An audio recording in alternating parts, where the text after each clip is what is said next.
Chapter 51. You are listening at novelfull.audio. 51. Chapter 62.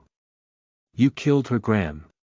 Graham and his men stood in front of Max, the dark elf who was the son and second in command to Sophia. Max was sitting on a wooden chair while lots of dark female fairies surrounded him. Behind him were the rest of the dark elves and fairies. They all looked ferocious and dangerous in their black attire, and they stared deadly at those approaching. Graham strode closer to Max and started speaking. Why are you guys here? This is our city and school. Who gave you the guts of coming into this place and dominating it like you own everything here? Max didn't say anything, nor did he raise his head to look at Graham. It annoyed Graham greatly as he saw that Max was ignoring him. Are you deaf, Max? Graham roared with anger. Oh, were you talking to me? I didn't know. Maybe it's because you didn't mention my name the first time.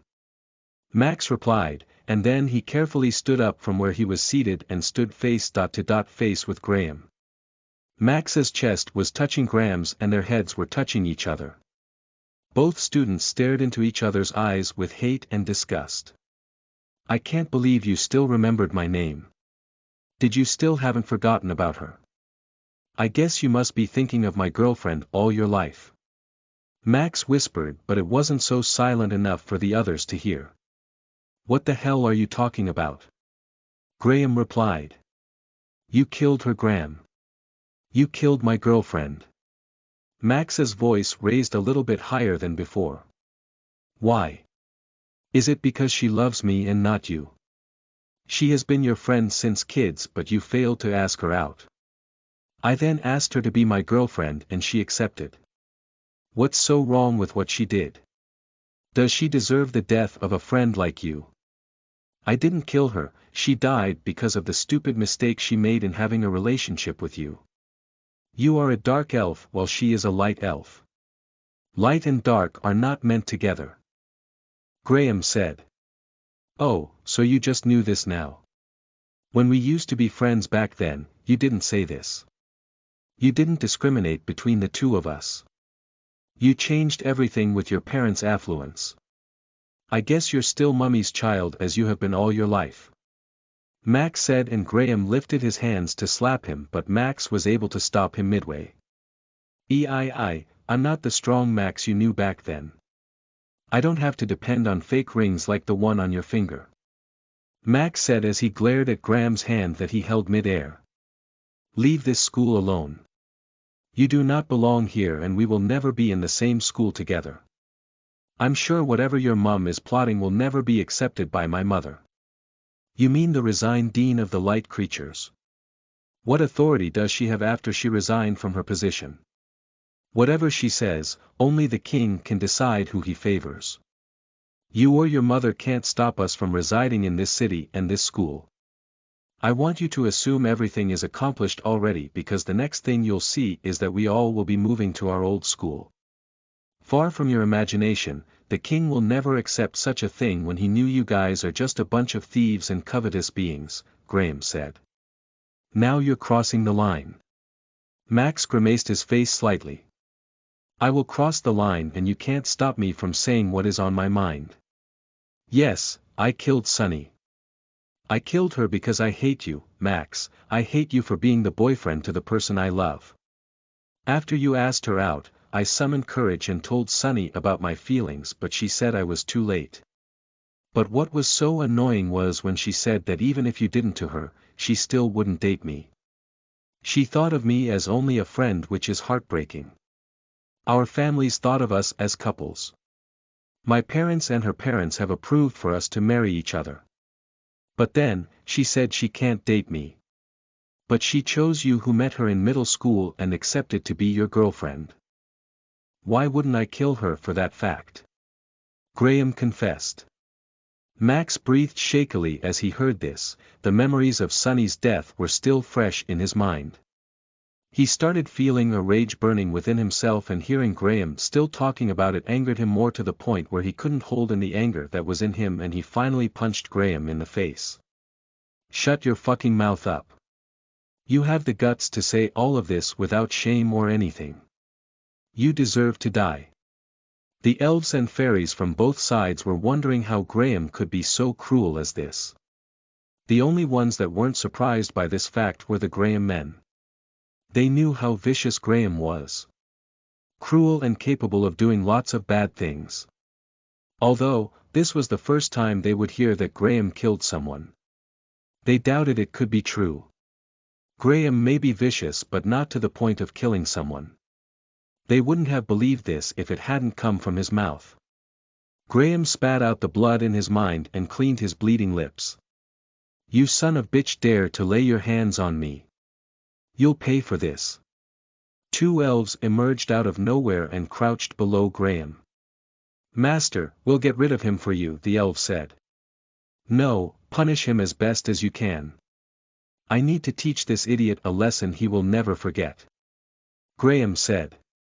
From behind Max, two lady fairies had stood in front of him. Master, we'll fight these elves. Your fight is with that murderer. The lady fairies said, and Max agreed. Graham, stop being a coward and let us fight elf to elf, Max said. Is that what you want? Then let's do that. Chapter 52. You are listening at novelfull.audio. 52. Chapter 51. A different race. Dan had become more violent than before as he saw Lexa approach the podium. He swung his fist harder than before, but Kevin tried his best to dodge all his attacks. Dan, what's wrong with you? Kevin said as he paused for a moment, but Dan took advantage of that opportunity to hit Kevin in the mouth. Kevin's face swerved to the side as spat out blood from his mouth. The punch was so quick and strong that it managed to knock off Kevin's tooth. Ah! Lexa gasped in shock. Dan's brothers had stood up from where they were as they saw Kevin's tooth get knocked away. Lexa wanted to run up to the podium, but the weapon hall teacher stopped her. You can't intrude on the matter. It seems like those two have an unsettled argument, let them take care of it. That's the basis of life. Even if I want to interfere, I would be violating two rules. The academy rules that we teachers mustn't interfere in student fights. And the second rule is the one I set up for them.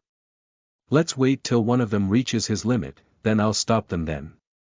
Luke said as he watched Kevin crawl on the ground. He was feeling sorry for him, but there was nothing he could do.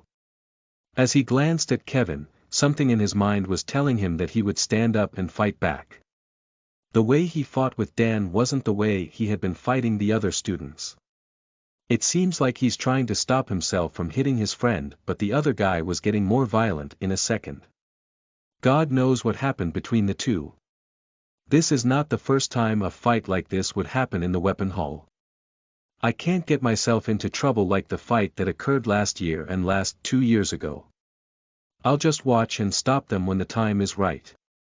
Kevin fell on the ground after his tooth was knocked while Dan stood a meter far from him. Kevin! Lexa called out in tears as she tried to free herself from Luke's grasp, but the teacher couldn't. Kevin stood still as he tried to recognize where the voice had come from. He knew no female knew him in the school apart from Lena and Lexa. But this voice doesn't seem like Lena's voice. Lexa's voice was tiny and sweetening to the ears. Although Lena's voice was also good, Kevin always feel at peace hearing Lexa's voice. He had recognized it immediately. It was Lexa's voice. The voice that eases his mind and soul. Please Kevin, stand up. Just that voice alone was enough for Kevin to have a change of heart. He really should have taken to the A1's advice earlier before now. But experiencing how cruel Dan was made him realize that he really can't trust anyone. I told you Kevin, do not show mercy to anyone. The A1 replied. It's good you admit that this was a mistake. Don't make such a mistake again. Now go and defeat that useless trash and make him pay for the tooth he knocked away. Thankfully, another tooth had been replaced where the previous one had been knocked out from.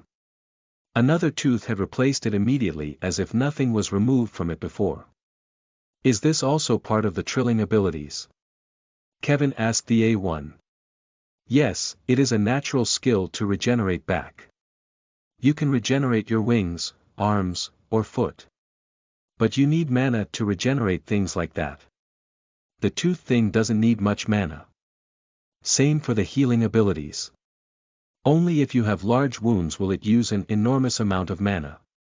After his tooth has regenerated back, Kevin slowly lifted himself from the ground. Many had become a fan of Kevin after seeing him defeat all his previous opponents. They felt sorry seeing his tooth getting knocked away, but seeing him rise again gave them hope again.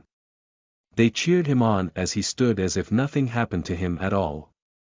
Well, it's just a tooth wound he had, it is not a lethal one, so he could still fight efficiently like before. Dan felt a little mad at himself for getting violent. It was clear no one was on his side, but he was not going to leave without defeating Kevin. Even if Lexa would hate him, he would at least defeat Kevin before he leave and get over her. The two students were standing opposite each other. Dan still has 2 minutes left till his skill reaches its limit, but before that time, Kevin would torture him to death for what he did to him. I thought you were my friend, but you just proved to me just how much you hate me. You know what, I got news for you. I hate you, I hate the motherfucking you. Well, I'm not disappointed cause I don't have friends since when I was a kid. I don't get to know what real friends are. I thought I could change the fact that I don't have friends and at least have someone like you as my friend. But still, it felt so hard talking to you as a friend. I don't know the reason why you hated me so much, but I'll make sure you pay for betraying my trust and our friendship. Dan's brows twitched slightly as he sensed something different from the Kevin that was in front of him. The atmosphere around him had grown thicker, and using his spiritual eyes, Dan could see that his green aura was blazing so brightly. Even the weapon hall teacher could sense the change in Kevin. What type of demon is this kid? Luke muttered within himself. Kevin trotted towards Dan and placed his fists into his stomach. Go to hell, motherfucker, he shouted as he kicked him on the foot and Dan fell to the ground. Coughing profusely, Dan turned to look at Kevin in the eyes. I was just a 1-week friend with you. That doesn't mean we're the best of friends. We may both be elves, but my race is different from yours. I'm in a race no one could ever think exist. Kevin was confused by what he just said. What he said was like rambling rubbish to others, but Kevin knew what he was saying was real. There was one thing that came to Kevin's mind as he heard him talk about race. Could it be that he's also a Triling like him? What are you saying? What is your race? Kevin asked. Ever heard of Bloodstone? I'll get my hands on it soon. Dan smiled sinisterly. What rubbish are you saying, Noel.N, don't worry. You can have Lexa to yourself. I wanted to make her my queen before, but since you're in love with her, you can have her to yourself, I'll take her away from you anyway. Ascending on top of him, Kevin started punching him as hard as he could till 2 of his front teeth were finally removed. He didn't stop there as he drained about half of his mana and left him on the floor weak and powerless.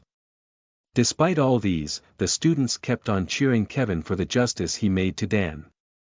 Kevin grimaced his face as he walked down the podium while 2 soldiers had immediately come to carry Dan to the clinic bay. It was a school that doesn't care about the fight that occurs between 2 students anyway. Chapter 53 You are listening at novelfull.audio. 53 Chapter 52 Spirit of Water. They were just low-ranking teachers, and the students they were teaching are either from a wealthy family or from a poor family. They were not allowed to interfere into any fight because of the past incidents that had occurred in the academy. The incident almost caused a full-scale war between the neighborhood. It almost made all magical creatures stop their children from going to the academy, but they knew a greater problem awaits them if they don't. Then the teachers had a meeting with the parents and they finally reached an agreement. The parents had to set up a rule that no teacher must interfere into the students' fight. They were in a world where each person must fight for himself. So it's best if the students gets to fight and settle disputes among themselves. They all agreed on this decision, and the parents turned the Mage Academy into the survival of the fittest. So ever since then, the teachers set up a rule of not interfering into any fight between students. No matter what your status is, whether you're from a wealthy family, affluent family, or poor family, as long as you're strong, that's the only way you can survive. That was why Lena's father was so angry hearing her daughter saying she learned healing magic as her first magic. He had no choice but to have bodyguards follow her around so she won't be hurt or maltreated in the academy. Inside the admin building, in the schoolmaster's staff room was seated a middle-aged elf called Adam. He was the schoolmaster of the whole academy. On his desk was a magical water that shows him what the future holds. His gaze was in the water in front of him, as it looks like he's conversing with a spirit living inside the water. Sitting in front of him was a female fairy who was also a middle-aged person. Adam, why have you called me here? You know I already resigned from working in the academy. Lady Prita, I'm sorry for making you come to the academy after all you went through to stop the creatures of dark from using the forbidden magic. Your hard work paid off and thankfully we have the blood stone hidden in a safer place, out of anyone's reach. I don't know if you have heard the news but recently, our soldiers reported that some certain students in the academy are going missing. That's the reason why I called you here. Adam explained. Oh, so what do you want me to do? Search for the fairy nappers and hand them over to you.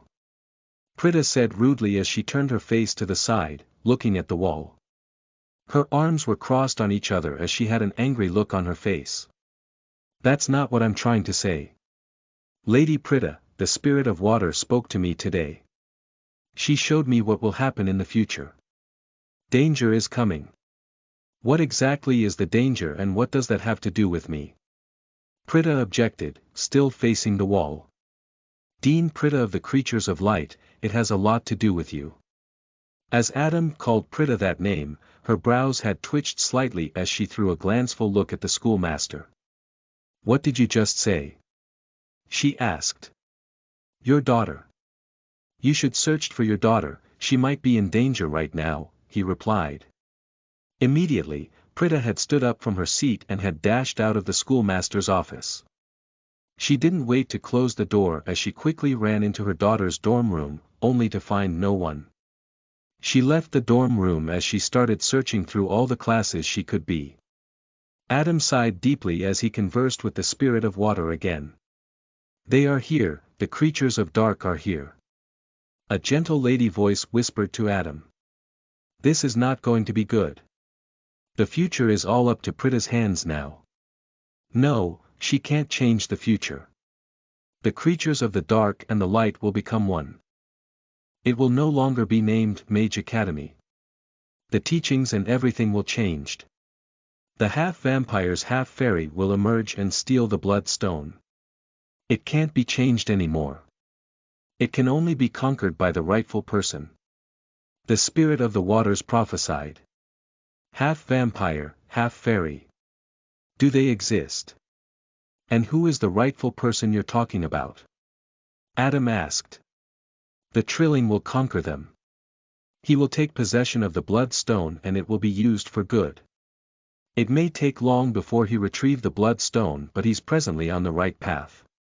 The voice answered. Spirit of waters, how do I know him if I see him? Tell me his name.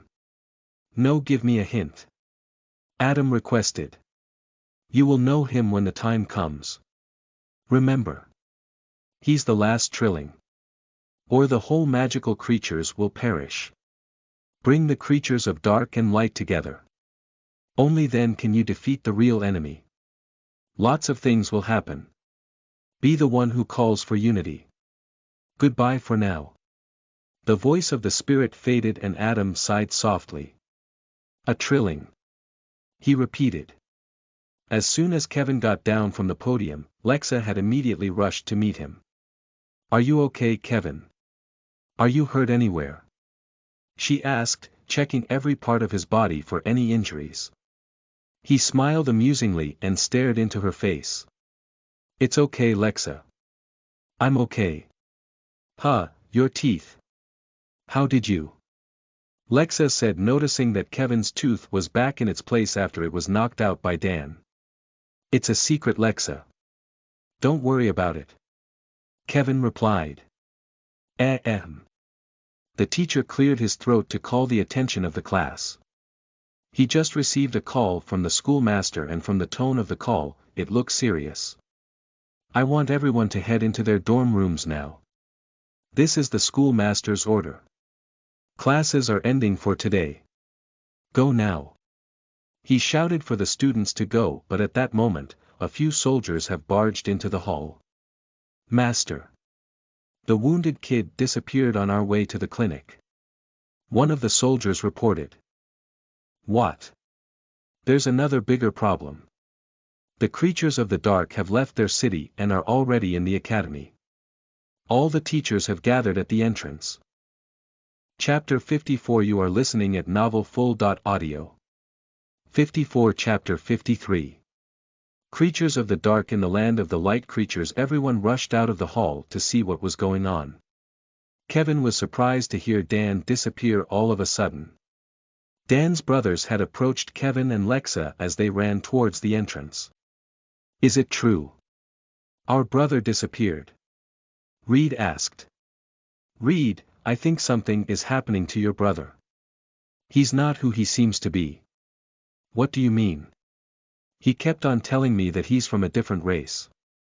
A race no one believes to exist. What kind of race could it be? Kevin decided to throw the question to Dan's brothers. Perhaps they might have a hint of what he was or what he usually does. I think he's acting strange to us too. He told us not to interfere in his matter anymore, which he never said to us before. I think something is going on. Finally, the students reached the entrance of the academy. They could see lots of students standing and watching what was going on at the front. What the hell is going on? Kevin wondered as he thought of using his fairy wings, but he knew it wasn't right to do that. At least not in front of those who knew him. Lexa grabbed Kevin's hands as she clapped her wings and lifted him into the air for a better view of what was going on. They could see an entirely different type of fairy, dressed in black clothing with black wings. While they could see a different types of elves too.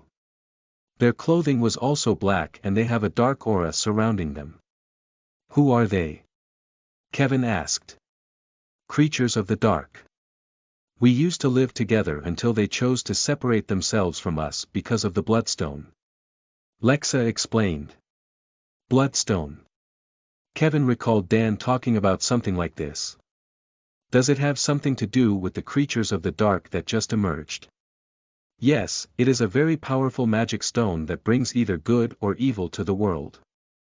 It depends on what you use it for. It is the only magic we have against the vampires who are our mortal enemies. But if it goes to the wrong hands, the whole magical creatures will be doomed. Lexa explained, but someone suddenly interrupted her. We will all be destroyed in seconds, especially if it gets into the hands of the vampires. Oh, I can't imagine. Kevin and Lexa turned their face backward and saw a multitude of dark fairies at their back. Hi. A dark lady fairy said, waving her hands. The two students looked at her surprisingly as they were in shock seeing a dark fairy in the academy. Dan's brothers were scared as they saw a large number of dark fairies at their backs. Dark fairies. Zoe stuttered as he bumped into one of the students looking towards the gate. Who is that idiot? The elf turned his head back to see who had bumped into him, but he was met with the sight of the dark fairies. Ha! Dark fairies! An elf immediately shouted, which drew the attention of the students that were looking towards the gate. They didn't realize that the dark fairies had managed to fly past them and were now hovering in the air behind them. Everyone shrieked as they saw this, and like bees, they all started running in different ways. Some had gone to hide inside the class while others went into the toilet. Dan's brothers saw the chance to escape and immediately ran away, leaving behind Kevin and Lexa. The only ones left were just a little number. But they were barely standing, wondering if the teachers would be able to fight with this many dark fairies and elves. The gate of the academy had opened widely and a middle-aged dark fairy was seen coming towards the academy teachers. Behind her was a female light fairy whose hands and mouth has been tied up. Oh, it's so good to be here once again. Although, it needs a little bit of changing here and there. Ah. Sophia said as she stood in front of her dark elves who stood opposite the academy teachers. Beside her was a young but handsome dark male fairy. He looks attractive and was wearing the same design that Sophia had on her dress. He was no doubt her son. Sophia. What do you want in the land of the creatures of light? The librarian of the academy said. You were banished from this land, why are you here? Do not cause any fight between the two magical creatures. Oh, I thought as a librarian you would have a good memory, but unfortunately, you're getting old and your memories seem to be fading away, Sophia said, and the male fairy standing behind her started laughing jestingly. What? How dare you? The old man was angered greatly. Hey, I'm not here for you. I came back home for something else, not for a disgusting man like you. Sophia said as she gave a sign to her elves. They took the captured fairy and made her stand next to Sophia. I'm looking for the mother of this girl. Where is Dean Pretty?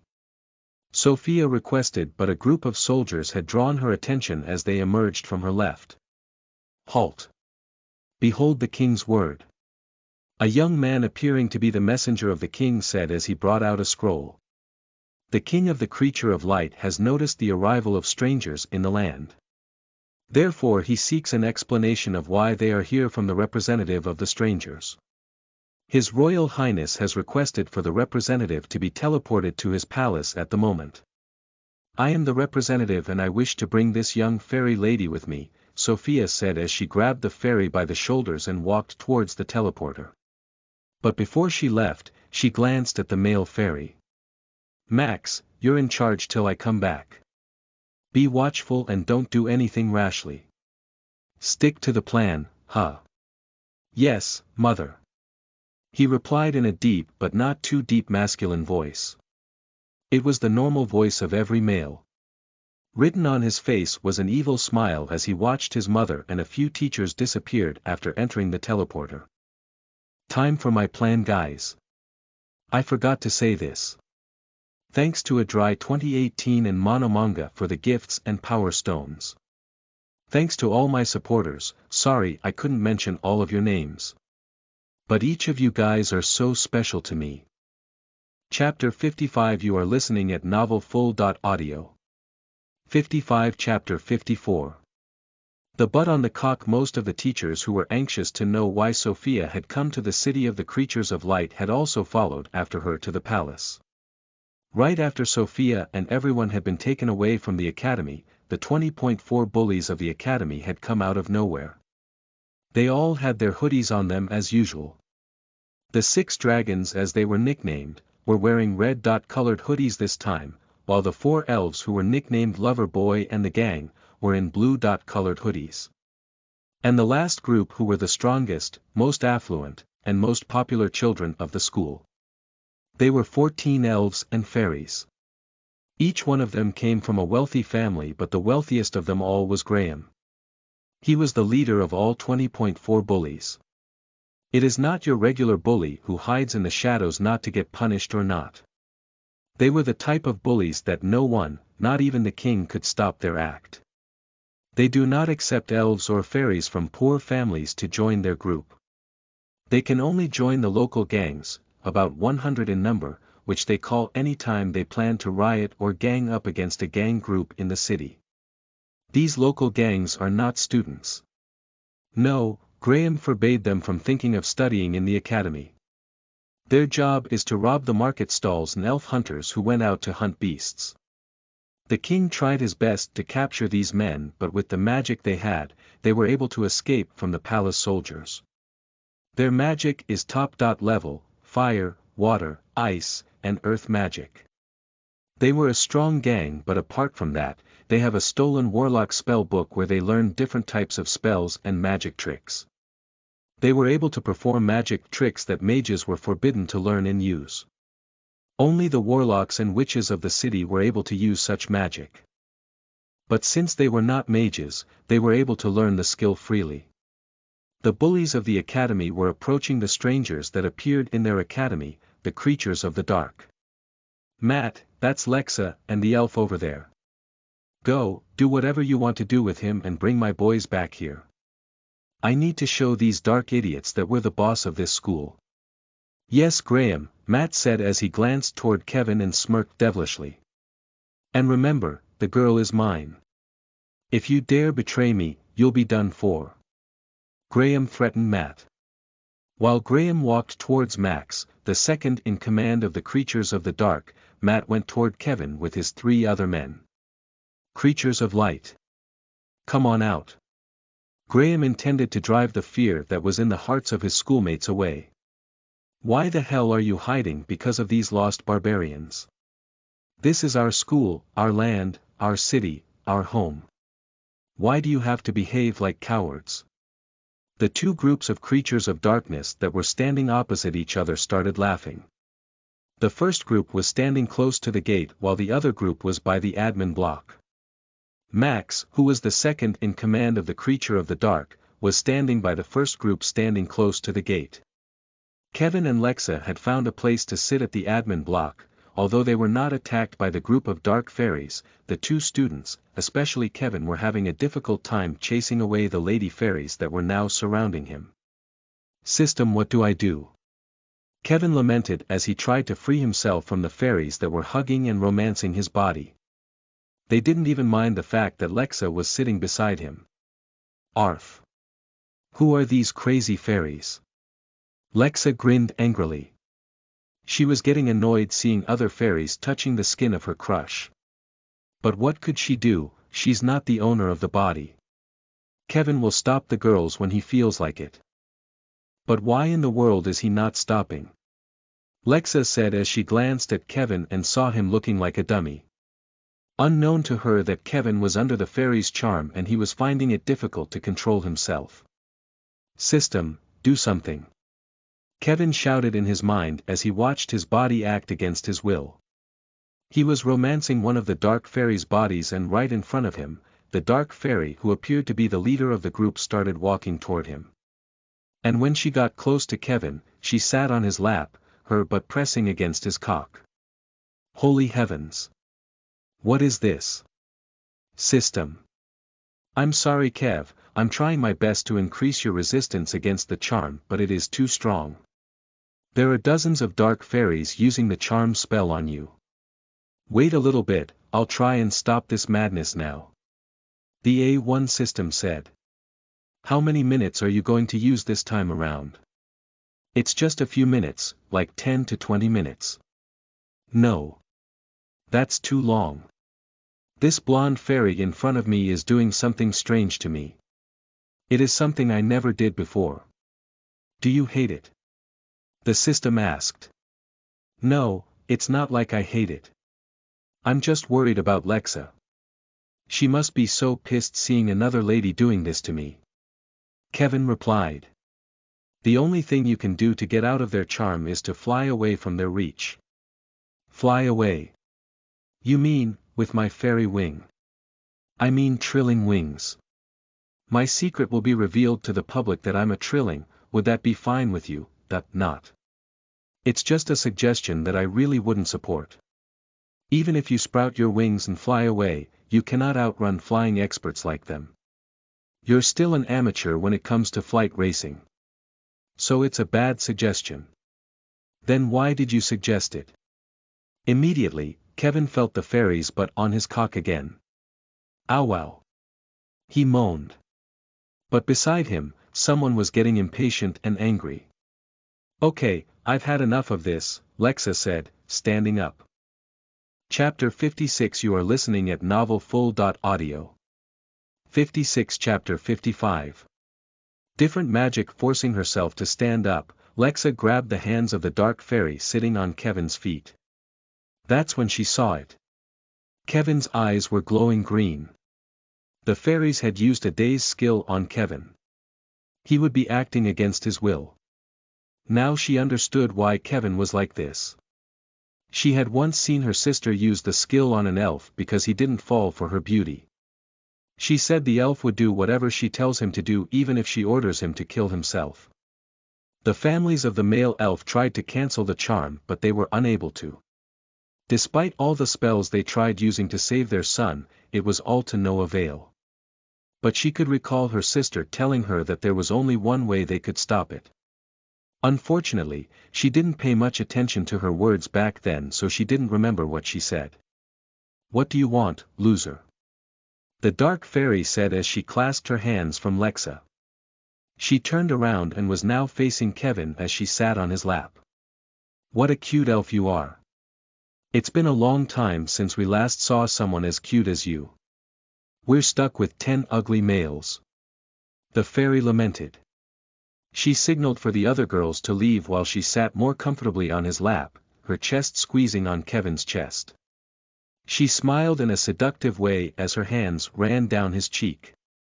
"By the way, I'm Jerry, the sister to that idiot brother of mine." She could see Graham walking toward Max. She knew a fight would start between the two because her brother loves showing how powerful he is.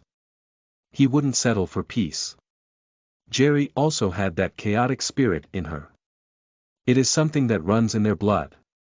She knew if her mother doesn't accomplish her mission the easier way, she'll accomplish it with chaos. While Jerry was having fun romancing Kevin, Lexa's blood was boiling with anger. There must be a way to stop this madness, Lexa thought as she glared at Jerry. Then an idea abruptly struck her. Perhaps doing this might make Kevin come back to his senses. She grabbed Jerry's arms, flew, and threw her into the sky. Jerry was then sent far into the air, but before she could go farther, she spread out her wings and tried to resist the force that was carrying her away into the sky. She then started flying downwards to meet Lexa. This was the type of thing she loves. Disputing, revolting, rivalry, quarreling over something, that's what she loves. "You're dead, crush snatcher," Jerry screeched as she landed in front of Lexa. Lexa was already sitting on Kevin's lap. But Kevin's eyes were still gleaming green, showing that he was still in a dazed skill. There must be a way to stop this. Lexa wasn't giving up. She's the only one who could help Kevin right now. He knew if he were in his right senses, he wouldn't allow this unknown dark fairy to touch his body as they like. "Get up," Jerry said. "Never, you can't stop me," Lexa retorted. Jerry chuckled amusingly. Her girls were about to gang up on Lexa, but Jerry stopped them, saying it was her fight, so no one should interfere. Step by step, Jerry strode towards Lexa, who was currently sitting on Kevin's lap. "I said get up right now. Do you have difficulty hearing? Not until you release him. Cancel whatever charm you're using on him, or I'll do worse than just sitting on his lap. He's not your boyfriend, why would you be forcing him to do things against his wish?" Lexa said angrily. "And who is he to you? You're not his girlfriend, are you? You're just an admirer, secretly crushing on him. You are waiting till he finally asks you for a date, but he hasn't. Why? Because you're ugly. Damn ugly. Exactly not his taste of women." Jerry taunted her, trying to provoke Lexa to the point where she would get angry and try to fight her. And it worked. The little bit of words said by Jerry hit her so hard that she almost cried. But she's not the type that cries over people. "You disgusting, annoying bitch." Lexa stood up from Kevin's lap and jumped at Jerry with anger. She formed an ice sword and swung it at Jerry, who raised a shadow shield to block the attack. From a few distances, Matt and his gang could see Lexa and Jerry fighting.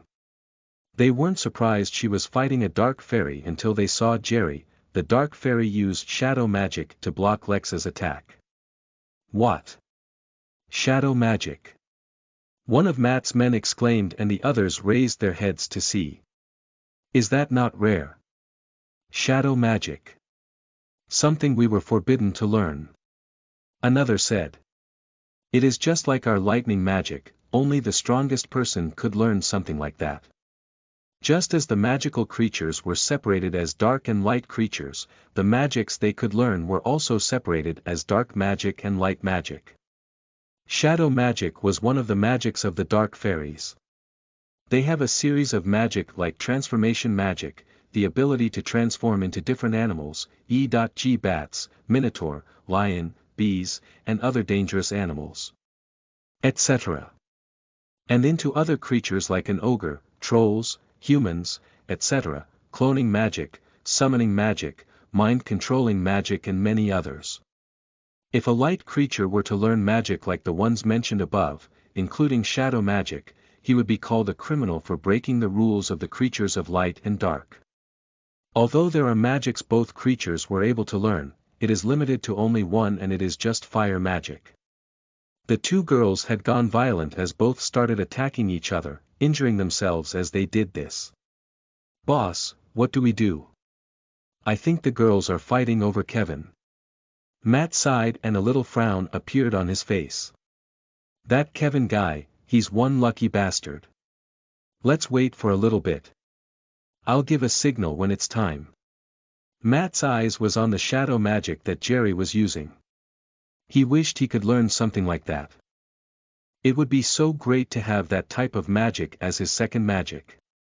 But there were two problems. One, he couldn't learn it because it takes forever to learn a second magic. No one succeeded on learning the second magic and lived long.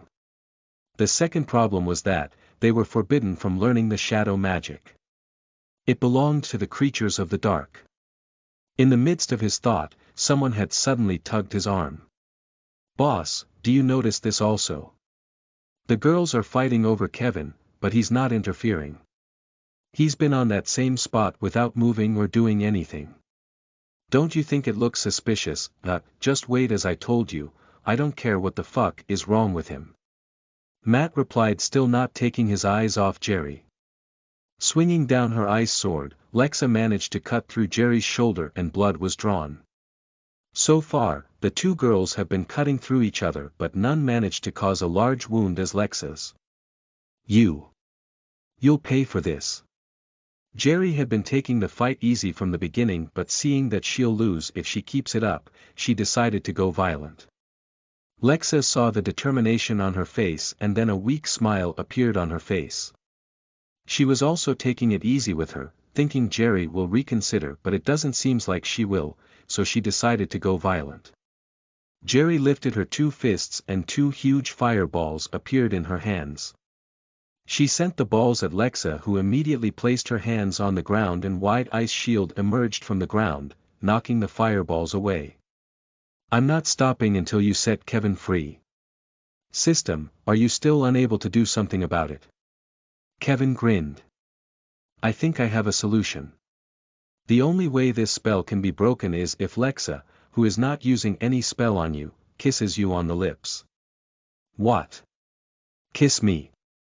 Are there not any other solutions apart from that? What about the resistance in my body? Can I resist the spell?" "I'm sorry Kevin, but there is no other way apart from Lexa kissing you. Your resistance against the spell is so low. The spell is so hard to resist. So what do we do now?" "I'll try and converse with Lexa and tell her to kiss you. I still feel bad about this idea." "Kevin, forget about that, your freedom is the most important thing right now." The system replied. Okay. But how will you converse with Lexa? She's busy fighting right now. For that, I'll need your help. Stare hard into her eyes once she looks at you." "What? But she's not facing toward me. Her back is facing me." "Then you'll have to find another lady fairy to kiss you in place of Lexa." Chapter 57. You are listening at novelfull.audio. 57. Chapter 56. A fulfillment. In the king's palace, several elves and fairies could be seen waiting for the arrival of the king in the throne room. The anticipation of the creatures of light could not be measured. They were all curious to know why Sophia had came to the city of light with her armies. If she wanted war, they knew she had a low chance of winning against the city of light. The light's population were 5 times more than the dark's. So they have no chance of winning in the war. Eventually, the king has arrived into the throne room with his queen. The queen, who was as astonishing as ever, sat quietly beside the king. Despite the problems she was facing within herself, she wore a bright smile on her face all the time. As soon as the king and all other important families of the city arrived, the duke had started with the discussion. Sophia of the dark creatures, you left the city of light for the other lands about 10 years ago. Is that true? Yes, but some people are saying I was banished and exiled from the city. Let them know that I left on my own accord. Sophia replied with enthusiasm. As I was saying. The duke continued after giving Sophia a glare full of threat. But today, you came to the city of light with your family and other creatures of the dark. We all are gathered here to know the reason why you returned. Sophia of the dark creatures, what is your purpose of returning? All eyes fell on Sophia as they awaited her explanation. But instead of words, the people saw her laughing. Sophia, the king demands a tangible explanation. Everyone here demands you to explain why you are here. The schoolmaster said. As if Adam's words had provoked Sophia, her brows twitched slightly. Is this a way to treat a citizen of this city? I only left this city for 10 years because I had to get rid of the greed that is in the eyes of the dark elves and fairies. That was my responsibility as a dean and leader to them. Have you forgotten about the incident of the blood stone? Eyes of everyone widened upon hearing the name, blood stone. It's been a long time since they last heard about it. They remembered how everyone coveted to have the blood stone because of its ability to make them learn 2 to 3 magics. Back then, the dark creatures were disappointedly weak, but they wanted to change their story and become stronger, which only the blood stone could do. So they plotted on stealing the blood stone that was kept in the hideous hall located in the School of Light. There were 2 schools, which one is for the creatures of light and the other was for the creatures of dark. Some certain students from the School of Dark, who were greedy for the blood stone, sneakingly entered the School of Light that was beside their school. They avoided being seen by everyone on their path and succeeded in stealing the stone. But on their way back to the School of Dark, they were captured and arrested by the soldiers of the School of Light. BDNV, they thought they had sneaked so perfectly into the school without being seen, unknown to them that the Dean of the Dark had overheard their conversation and had informed Adam to punish them once they had been caught red-handed. The students were caught by the soldiers of the School of Light, on Adam's orders, and they were disciplined greatly. That was when the problem came in between the 2 schools. Ever since the Light had learnt that the Dark were greedy on having the blood stone all to themselves, they have been calling them all sort of names and were hurling insults on them. For a little moment of time, the Dark kept silent and didn't do anything to the Light students until the insults started getting out of hand. Sophia would always try her best to calm her students down not to mind what they were saying, but the students couldn't accept it any longer. Dean, if you were in our shoes, you would not be saying what you're saying right now. If only I had a powerful magic, I would beat up those students. One of the students voiced out after she couldn't accept hearing Sophia lecture them about being good always. Sophia felt sad for her students and hoped everything will stop and return to normal just as it had been. But unfortunately, Sophia was wrong. Nothing returned to normal. The 2 schools who used to participate in a friendly contest turned themselves into enemies as each competes and fight with hate and disgust for each other. What made Sophia made up her mind to leave the school was when her best friend, Prita, the Dean of Light, accused Sophia for encouraging her students to keep up with the theft and greediness they had for the blood stone. Angered by her words, Sophia exposed all the secrets she had knew about her to the public and both started humiliating themselves. Best friends became best enemies because of the blood stone matter, and even till now, the 2 still held a grudge with each other. Sophia realized what they all had done because of the blood stone. She recalled the words of the young lady fairy who wished to have a stronger magic and have her revenge on those that hurt her. She thought on what to do and then decided to leave the whole city with every of the black creatures, including the parents. So, what do you want now that you're back? The king finally asked. What I want is simple. I want the dark fairies and the light fairies to start living together like before. Let both races have their own different schools like before.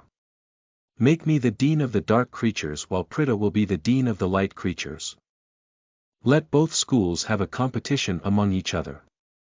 And dear King, you know the light creatures have always been the winner in all competitions we've held together. I want you to promise us that if the creatures of the dark manages to win the competition against the light creatures, we will be granted the chance to keep the blood stone in our school and not in the light school.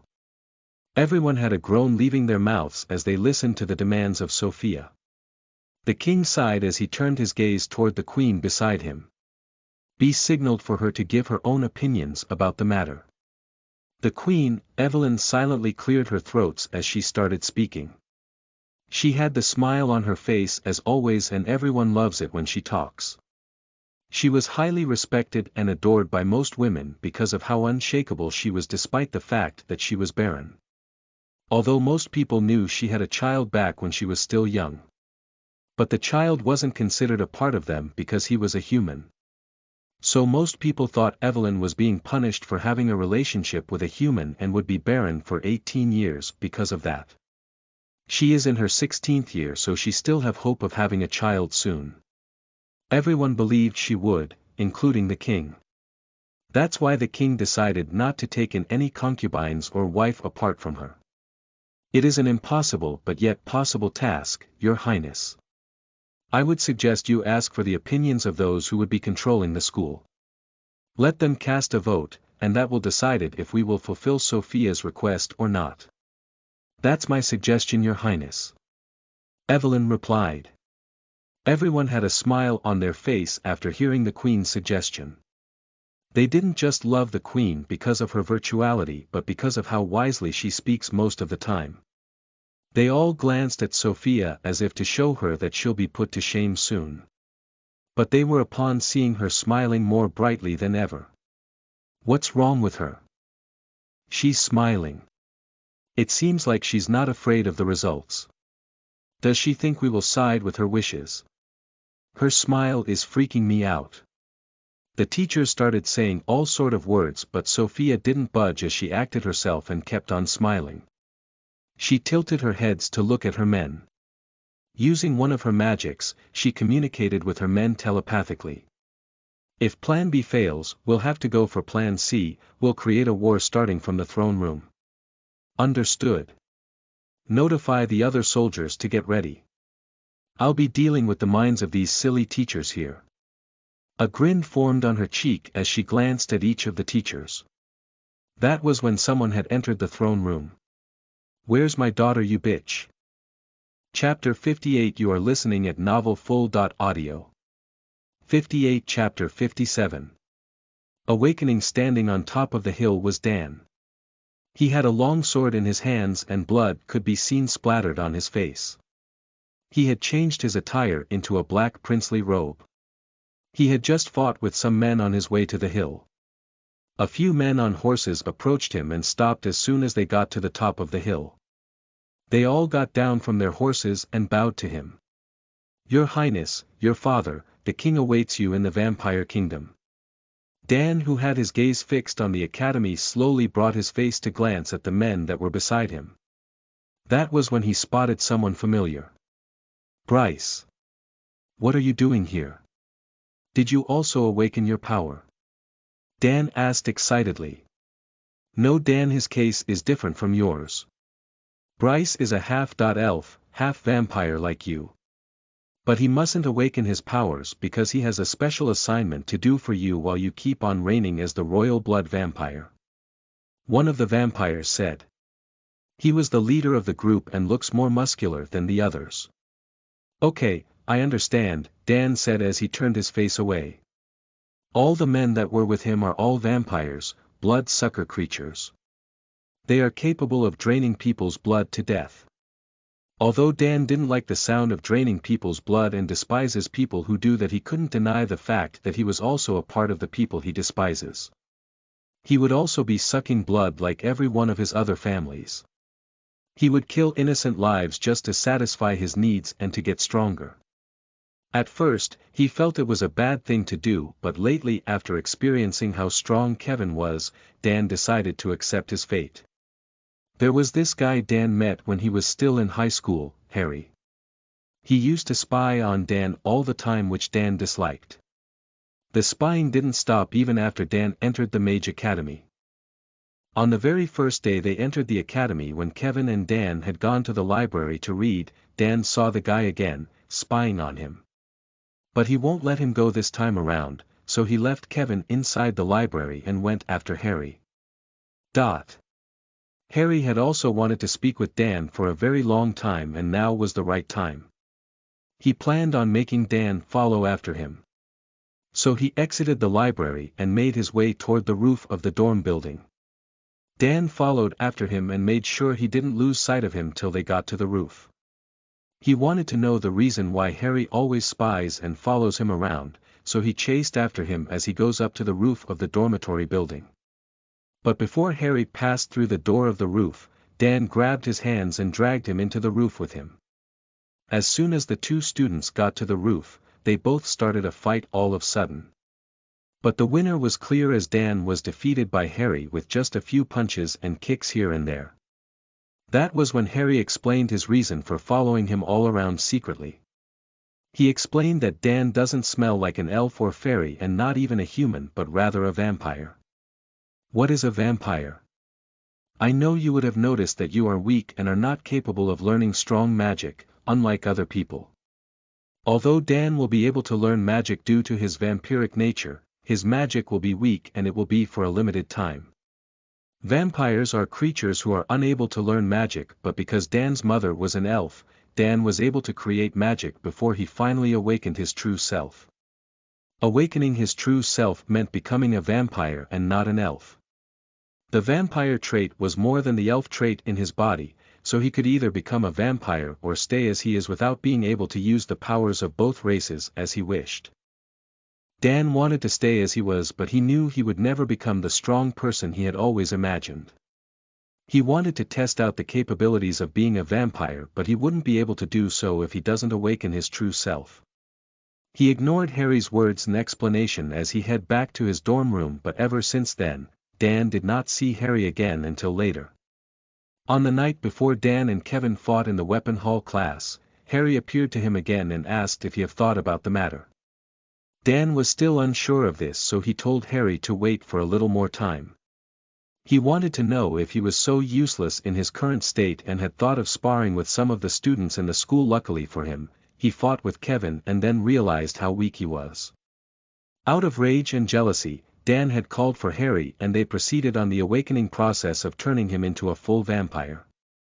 "Harry, are you sure my brothers will be okay?" Dan was concerned about Zoe and Reed. He would be leaving them for a different world. "How many times do I have to say this, Dan? They are not your brothers. They are orphans, but you are not. You must focus on yourself and not them. Come on, let's go guys, we have a long journey ahead of us," Harry said as he climbed on his horse. The vampires climbed on the horse, but Dan stood where he was, lost in his thoughts.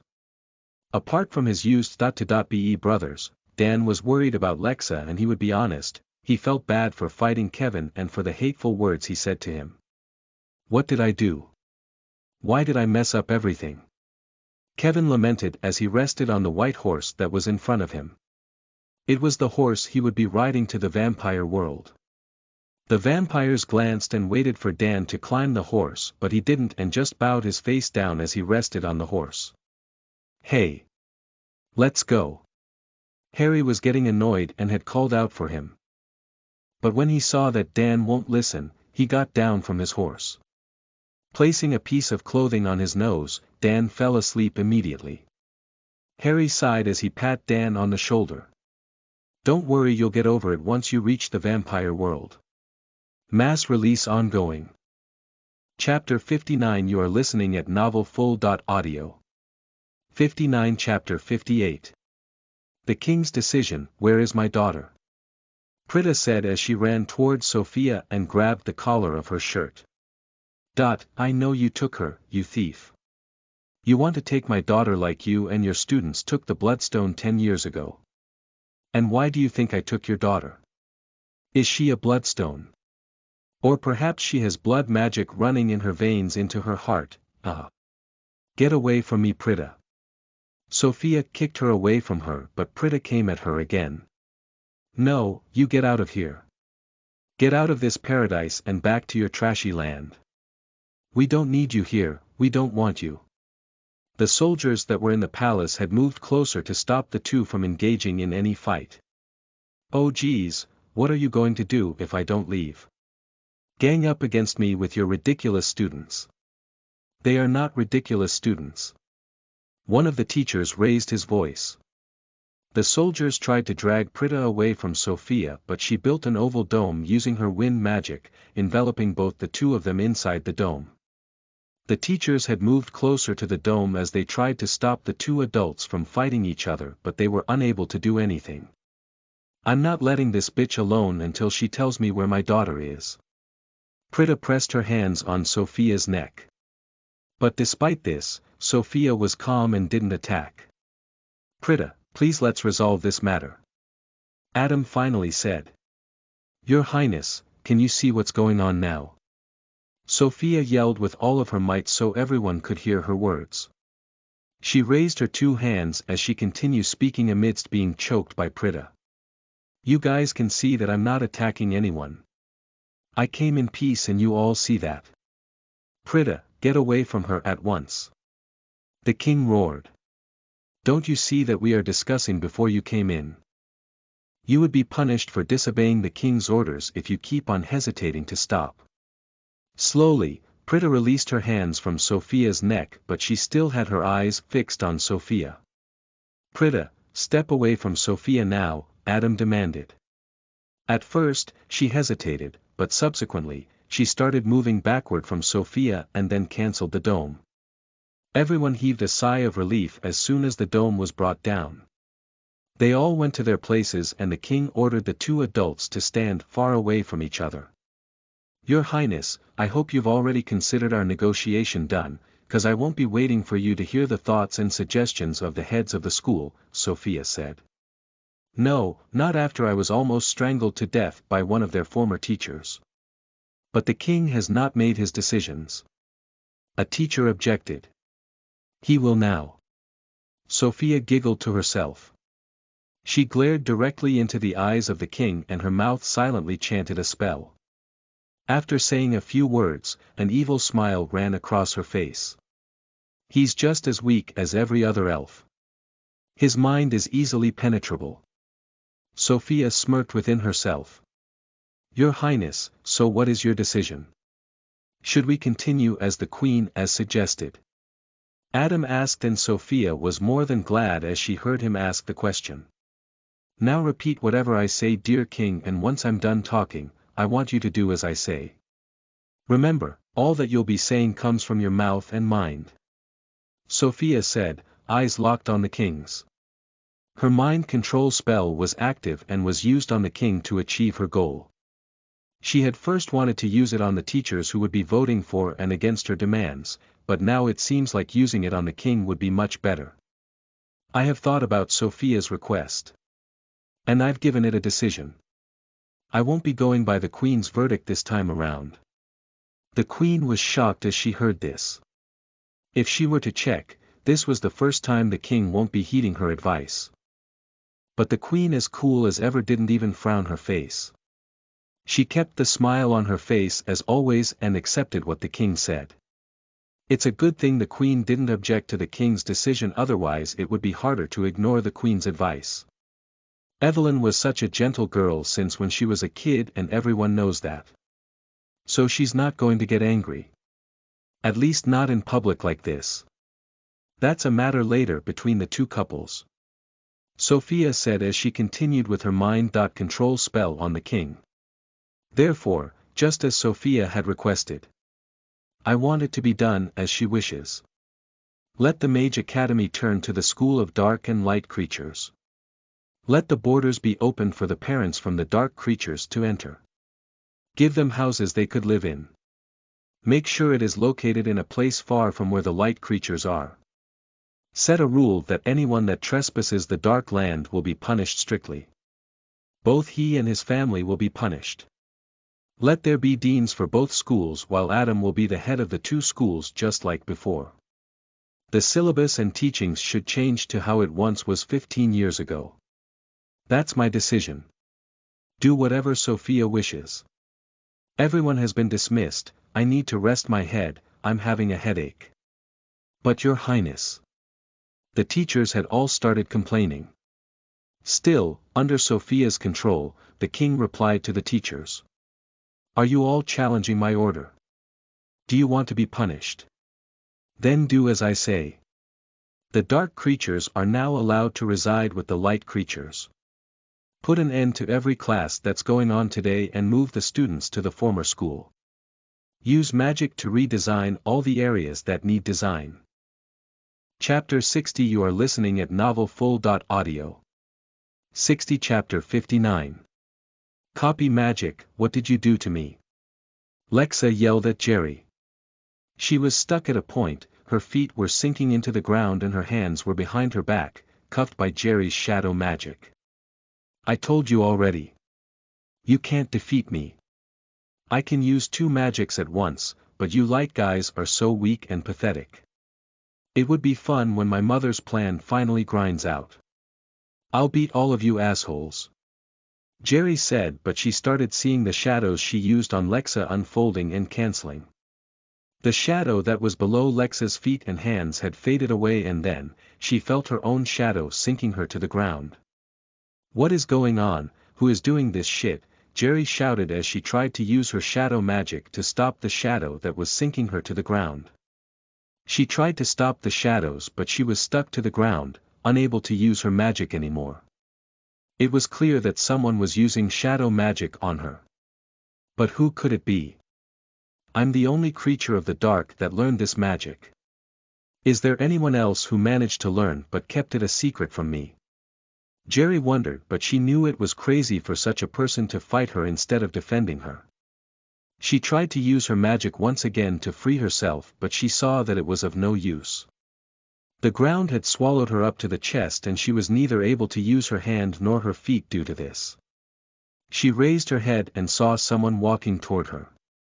You don't have to stress yourself, Jerry, or what do you call yourself? I may be weak and pathetic to you, but see, who's weak and pathetic here? Lexa said. She saw that the dark fairies were about to intervene, so she quickly constructed a shadow dome over herself and her opponent, so they won't spoil the fun for her. Jerry and Lexa were now alone inside the black dome. Do you realize that I'm not as weak and pathetic as you think? You learned magic meant for only the dark creatures to learn. You should be punished for that. Duh, my second magic is not shadow magic, Lexa replied. It is called copy magic. I can copy whatever magic you're using. See, I copied your magic and now I'm using it against you.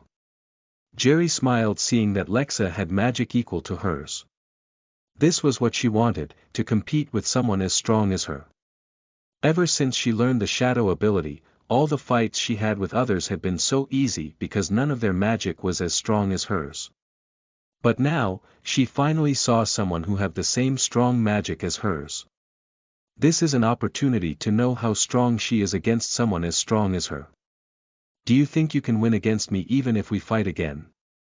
Jerry taunted Lexa with her words so they could fight once again.